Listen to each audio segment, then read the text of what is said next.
So 1 Peter. Last week we ended by looking at the literary structure of this letter. We built up this chart. We can expand it a little bit to include a series of alternating blessings and trials. Okay? So the first blessing that we receive is life. Receiving that life then enables us to go through the trial of death or dying to ourself. And each of these trials is going to mature a particular attribute in us. Through the situations that we're going to face, it's going to force us to walk in it, so to speak. The key lesson here in this first trial, this first sanctifying trial, is to extend forgiveness to those who sin against us. And the lesson that we learn here is honoring the king. It matures our ability to honor secular authority. You know, if you can't honor the authority that you can see, how are you ever going to be able to honor and obey an authority that you cannot see? The death trial it culminates in the ritual of baptism, which unites us with Christ, and that enables us to receive righteousness. So we get our righteousness from Christ. The fact that our righteousness depends upon Him then enables us to do what God commands, which those in our community will often see as sinful. Crossing lines that according to our community ought not to be crossed, like Jews transgressing the law and joining the Gentiles.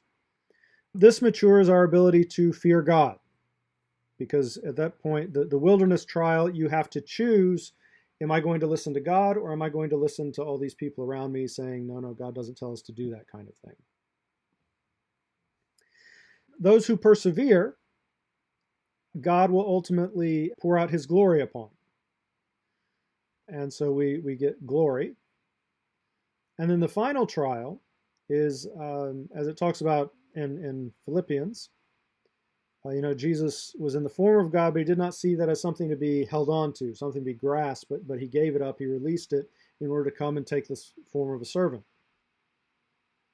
And the trial of the test of the promised land, the trial of the promised land, is having been glorified, are you willing to give that up in order to help shepherd your people through their own journey and into their promised land?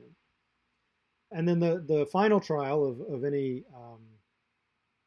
Christian leader, the ultimate trial is, are you willing to step away and say to the next generation, you're up?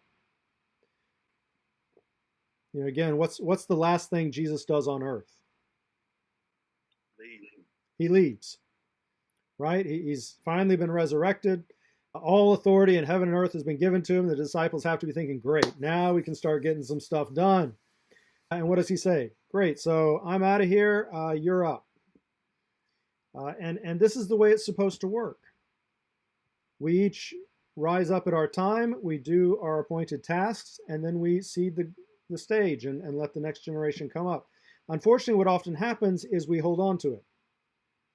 And I think, well, God has anointed me for this ministry, and I'm the one that has to really make this work. And without me, it's not going to work. And so God's trying to move His next generation up into positions of authority, but the old generation isn't stepping aside. And so you get this generational conflict and all of that. Okay? So we're going to go through the letter and see how he develops all of this. This chart is looking at it as kind of a diachronic, or through time. But you can also think of it as overlapping. Okay, because in your congregations, the congregation itself will have a particular stage, but you'll also have people in Egypt, people in their wilderness, and people in their promised land. Okay, so on the one side, the blessings that we receive, the graces that we receive are life, righteousness, and glory. These are what enable us to overcome death, sin, and the flesh. In 1:20 and 5:4, he refers to a coming appearance of Christ. Okay, 1:20, it says, Christ was foreknown before the foundation of the world, but is made visible at the end of these times of alien residency for the sake of you.